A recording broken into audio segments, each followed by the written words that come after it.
साथियों, सबसे पहले तो आपको ये बताना चलूँ कि इंशाअल्लाह क्लास 10 से हमने आगाज़ किया है। क्लास 10 के चैप्टर नंबर 1 से बायोलॉजी, और इसी तरह इंशाअल्लाह तमाम सब्जेक्ट्स को लेकर के कोशिश करेंगे कि तमाम सब्जेक्ट्स को लेकर के किया जाए। उन तमाम सब्जेक्ट की जितने भी प्रॉब्लम्स हैं उनको आपको सॉल्व करके दिया जाए, और जितनी भी परेशानी हो आपकी इस चैनल के अंदर आकर के, इस यूट्यूब चैनल पे आपकी तमाम परेशानियों को दूर कर दी जाए। तो आज का आगाज़ करते हैं हम चैप्टर नंबर 1 से। चैप्टर नंबर 1 हमारे पास क्लास 10 के अंदर मौजूद है, ग्रेड 10 के अंदर गैसेस एक्सचेंज। गैसेस एक्सचेंज की अगर बात की जाए तो, या गैसेस एक्सचेंज होता क्या है, तो ये एक ऐसा वर्ड है जो अपने आप को खुद शो करता है। किस तरह से कि हमारे पास दो वर्ड्स है, एक हमारे पास है गैसेस, दूसरा हमारे पास क्या है, एक्सचेंज। कि गैसों का तबादल, कि किस तरह से गैसेस अपने आप को एक्सचेंज करती हैं। गैसेस के आपस में एक्सचेंज होने को हम क्या कहते हैं, एक्सचेंज ऑफ गैसेस। अब एक्सचेंज ऑफ गैसेस होती कहाँ पे, इसको अगर हम डिस्कस करेंगे तो एक्सचेंज ऑफ गैसेस हम देखेंगे कि एनिमल्स के अंदर ही मौजूद है और प्लांट्स के अंदर। तो अगर प्लांट्स के अंदर बात की जाए, अच्छी गैसेस से मुराद हमारे पास जो है वो है एयर, हो गया एयर। जो एयर हम इनहेल करते हैं या प्लांट जिनको इनहेल कर रहे होते हैं उसकी हम बात करेंगे। तो यहाँ पे अगर बात करते हैं हम गैसेस एक्सचेंज की, तो सबसे पहले हम देखते हैं कि प्लांट्स के बारे में, कि गैसेस एक्सचेंज इन प्लांट्स। कि प्लांट्स की अगर बात की जाए तो प्लांट्स के अंदर गैसेस एक्सचेंज के प्रोसेस में दो प्रोसेस आते हैं। एक हमारे पास होता है फोटोसिंथेसिस,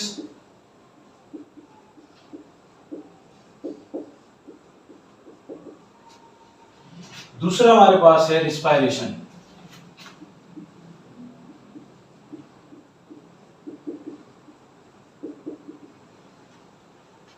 फोटोसिंथेसिस की बात की जाए तो फोटोसिंथेसिस के अंदर हमारे पास नजर आता है कि O2 गैसेस यहाँ से रिलीज आउट हो रही होती हैं। कि ये किस तरह से कि कार्बन डाइऑक्साइड को ये इनटेक करता है, उसको अपने तमाम फंक्शनल प्रोसेस के बाद जो हमारे पास रिएक्शन कंप्लीट होता है उसके अंदर हमारे पास क्या चीज मौजूद होती है, ऑक्सीजन। और ये ऑक्सीजन फिर रिटर्न हो जाता है किसके अंदर, रिस्पायरेशन के प्रोसेस को करने के लिए। फोटोसिंथेसिस अगर बात की जाए तो फोटोसिंथेसिस हमारे पास क्या है, it is a anabolic process. Anabolic process, anabolic reaction या एनाबॉलिक प्रोसेस क्या है, ये हम पढ़ते हैं मेटाबॉलिज्म के अंदर। मेटाबॉलिज्म हमारे पास क्या होते हैं, दो टाइप्स के होते हैं। मेटाबॉलिज्म को जब हम डिवाइड करते हैं तो वो दो हिस्सों के अंदर टूटता है। बात कर रहे हैं किस चीज की, मेटाबॉलिज्म की।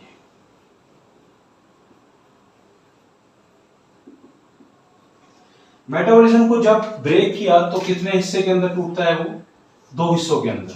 नंबर 1, एक हमारे पास है एनाबॉलिज्म, और नंबर 2 हमारे पास है कैटाबॉलिज्म। अगर एनाबॉलिज्म की बात की जाए कि एनाबॉलिज्म क्या होता है, तो एनाबॉलिज्म हम एक रिएक्शन लिख करके भी समझ सकते हैं बहुत आसानी से। कि एनाबॉलिज्म हमारे पास किस तरह से कि एनाबोलाइज होना, यहाँ पे क्या होता है कि जो प्रोडक्ट होगा वो बनेगा। सिंपली क्या होगा, प्रोडक्ट बन रहा होगा। मिसाल के तौर पे हमारे पास ये एक एरो है, इस रीजन को हम क्या कहते हैं, इस रीजन को हम कहते हैं प्रोडक्ट वाला रीजन, और ये जो ये हेड रीजन और ये टेल रीजन। जो एरो है इसका दो रीजन होता है, दो एंड है एरो के, एक हमारे पास हेड है और दूसरा टेल है। जो टेल रीजन है वहां पे जो भी चीज होगी वो कहलाती है रिएक्टेंट, और जो हेड रीजन पे मौजूद है उसको हम कहते हैं क्या, प्रोडक्ट। तो समझिएगा बहुत आसान सा, कि जो हमेशा के लिए आपके लिए क्या होगा, आसान हो जाए जिसमें। तो हमारे पास अगर एनाबॉलिज्म की बात करते हैं हम, तो एनाबॉलिज्म के अंदर क्या होता है कि यहाँ पे जो रिएक्टेंट है, यहाँ पे रिएक्टेंट दो होंगे, जैसे C+O2। रिएक्टेंट क्या होंगे, दो या दो से ज्यादा, जितने भी मतलब अलग अलग होंगे, अलग अलग टुकड़े में मौजूद होंगे। और वो जो प्रोडक्ट के अंदर पहुंचेगा तो यहाँ पे क्या हो जाएगा, एक हो जाए। प्रोडक्ट के अंदर क्या हो जाए, एक हो जाए।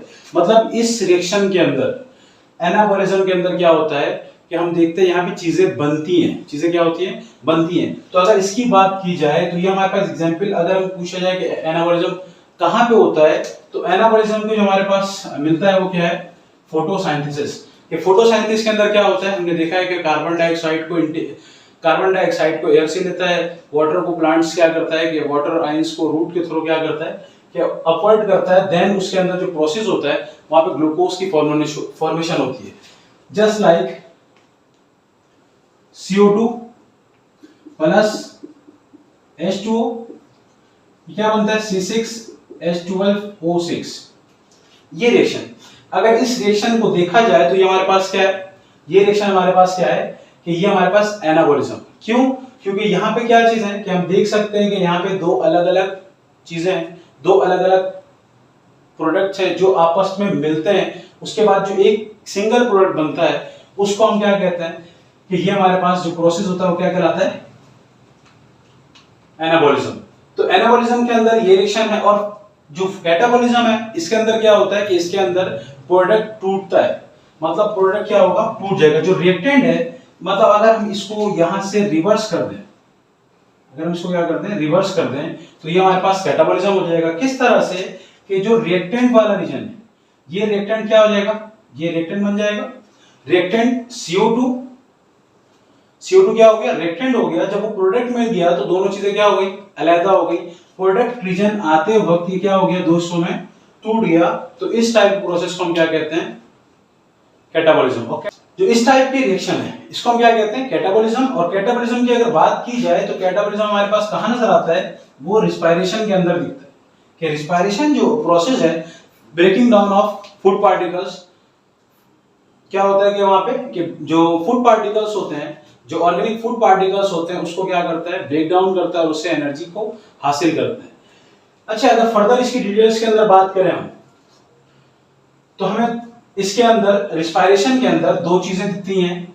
कि रिस्पायरेशन के अंदर क्या चीज दिखती है कि रिस्पायरेशन हमारे पास एक तो सेलुलर रिस्पायरेशन है और एक नॉर्मली हम पढ़ते हैं रिस्पायरेशन। सेलुलर रिस्पायरेशन की अगर बात की जाए तो सेल लेवल के ऊपर जो रिस्पायरेशन होगा उसको हम क्या कहते हैं, सेलुलर रिस्पायरेशन। इस रिस्पायरेशन से एक वर्ड रिलेट करता है हमारे पास, ब्रीथिंग।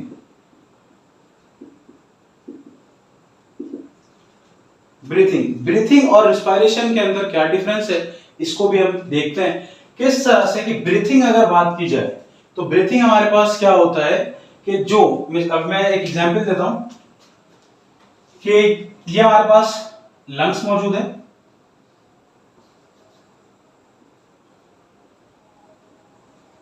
लंग्स जो हमारे पास है ये क्या है कि एक्सचेंज ऑफ गैसेस करवाता है। इसके पास मौजूद एल्वलाई जो क्या करवाते हैं, एक्सचेंज ऑफ गैसेस करवाते हैं। तो उस रीजन से पहले की अगर कोई बात की जाए, मतलब जिसके अंदर मौजूद नॉस्ट्रिल्स, ठीक है, या इन्वॉल्वमेंट्स, नॉस्ट्रिल या फिर इन्वॉल्वमेंट को जब हम लेते हैं तो ये प्रोसेस जो होता है लंग्स से लेकर के नॉस्ट्रिल तक का, या नॉस्ट्रिल से लेकर के लंग तक, इस प्रोसेस को हम कहते हैं ब्रीथिंग। और अगर आगे बात की जाए रिस्पायरेशन की, तो रिस्पायरेशन क्या होता है, जो लंग्स से आगे की तरफ बढ़ जाए और कहां चला जाए, सेल तक पहुंचे। मतलब वो ऑक्सीजन को लेकर के कहां तक पहुंच रहा हो, सेल तक जाए, और वहां जाकर के उस सेल के अंदर जितने भी एनर्जी मौजूद है, जितने भी फूड कॉम्प्लेक्स फूड मौजूद है, उसको ब्रेक करे और उससे एनर्जी क्या करे, एनर्जी निकालना शुरू कर दे और उस एनर्जी को एटीपी की फॉर्म के अंदर कन्वर्ट करना शुरू कर दे। This process is called respiration. मतलब यहां तक की जो चीजें थी वो क्या थी, हमारे पास ब्रीथिंग है।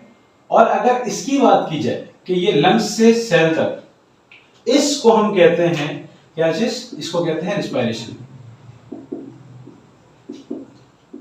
इस चैप्टर के अंदर हमने इन्हीं चीजों को डिटेल्स में देखनी है। ये हमारा इंट्रोडक्शन है जिसके अंदर हम थोड़ा सा गिरा मानेंगे कि हम किस तरह से इसकी स्टडी करेंगे और क्या क्या चीजें इसके अंदर इंपॉर्टेंट है। अच्छा, रिस्पायरेशन के अंदर फिर अगर बात की जाए तो रिस्पायरेशन के दो टाइप्स निकलते हैं हमारे पास। रिस्पायरेशन जो हमारे पास है दो हिस्सों में टूट रहा होता है। एक हमारे पास एरोबिक रिस्पायरेशन, दूसरा हमारे पास एनारोबिक रिस्पायरेशन,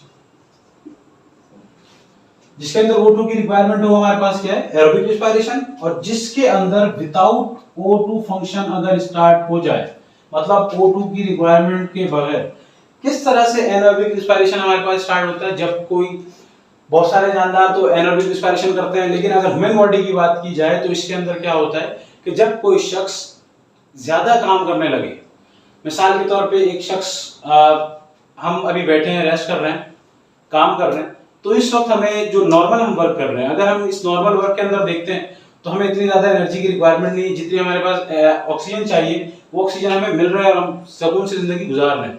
लेकिन अगर ये हो कि मैं अभी एक्सरसाइज करना शुरू कर दूं तो क्या होगा, मैं रनिंग करना शुरू कर दूं या आप जो बैठे हैं इस वक्त रनिंग करना शुरू कर दें, तो होगा क्या कि आपकी बॉडी एक्टिविटी ज्यादा करने लगेगी।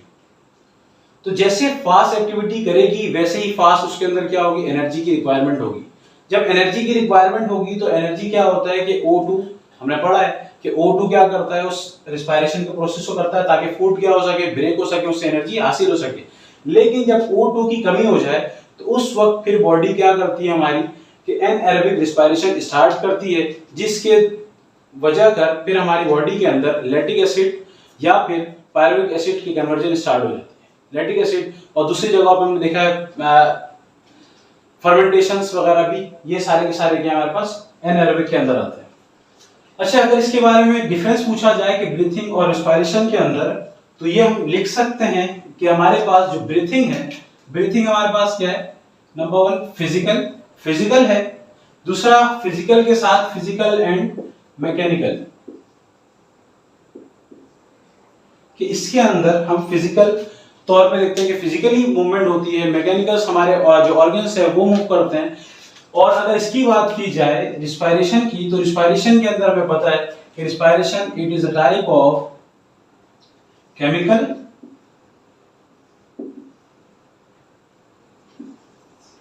And mechanical process.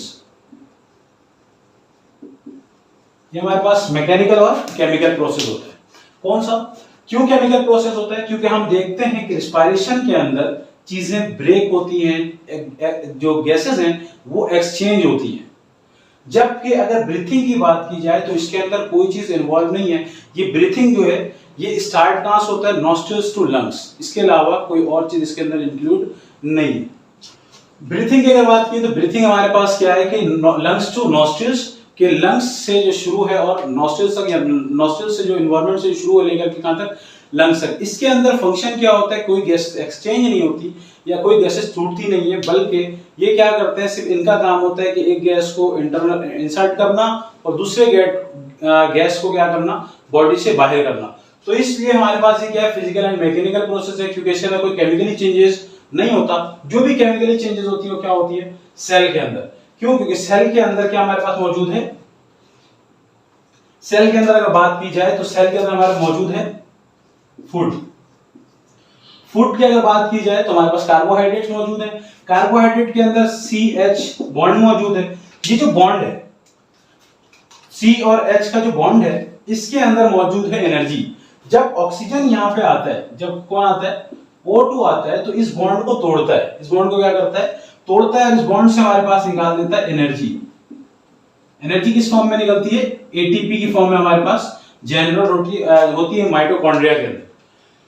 तो ये आज के हमारे पास छोटा सा टॉपिक था, जिसके अंदर हमने इंट्रोडक्शन देखा है कि इंट्रोडक्शन टू गैसेस एक्सचेंज किस तरह से होते हैं। इसके बाद एक और इंपॉर्टेंट बात बता दूं कि प्लांट्स के अंदर कोई ऐसे टिपिकल ऑर्गन्स नहीं होते कि जो क्या करें, ब्रीथिंग का फंक्शन परफॉर्म करे। तो इसलिए वहां पे सिर्फ और सिर्फ क्या होगा, फोटोसिंथेसिस होता है और वही प्रोसेस रिटर्न होकर के रिस्पायरेशन के प्रोसेस को भी परफॉर्म करता है। जो फोटोसिंथेसिस होता है, फोटोसिंथेसिस के बिहाफ पे हमें क्या मिलता है, ऑक्सीजन मिलता है। तो ऑक्सीजन प्लांट अपने ही पहले यूज करता है कि प्लांट के साथ दोनों प्रोसेस है ना, फोटोसिंथेसिस भी हो रहा है और रिस्पायरेशन भी। जब फोटोसिंथेसिस की मदद से ऑक्सीजन बना है, जो फोटोसिंथेसिस की मदद से ऑक्सीजन बना, इस ऑक्सीजन को ये क्या करते हैं, घुमा करके किस फंक्शन के लिए लगा देते हैं, रिस्पायरेशन के लिए। क्यों, क्योंकि ये भी तो लिविंग है, इनको भी तो एनर्जी चाहिए। अब एनर्जी चाहिए तो उस एनर्जी, जो फूड पार्टिकल्स है उसको तोड़ना है। अगर उसको तोड़ना है तो रिक्वायरमेंट किसकी होगी, ऑक्सीजन की। तो ये ऑक्सीजन जाकर के क्या करेगा, इस रिस्पायरेशन के प्रोसेस को अमल दरामद में लेकर के आएगा। मतलब कि पूरे रिस्पायरेशन के प्रोसेस को कंप्लीट करेगा। जब रिस्पायरेशन होता है तो उसमें हमें दिखता है कि रिस्पायरेशन के अंदर क्या निकलता है कि CO2 प्लस H2। अब ये जो CO2 है, ये CO2 ये रिटर्न हो जाएगा किस चीज के लिए, फोटोसिंथेसिस के लिए। तो काफी जो है ना कम मिकदार के अंदर हमारे पास जो है कार्बन डाइऑक्साइड या ऑक्सीजन हमारे पास होता है, जो प्लांट से क्या होता है कि आउटसाइड होता है, प्लांट से एक्सेल होता है। बाकी तमाम की तमाम चीजों को क्या करते हैं ये खुद ही अपने पास रिसाइकिल करते रहते हैं। देन उसके बाद हमने देखा एरोबिक रिस्पायरेशन, एनारोबिक रिस्पायरेशन और उसके ब्रीथिंग रिस्पायरेशन को देखा हमने, इसके अंदर डिफरेंसेस हमने देखे।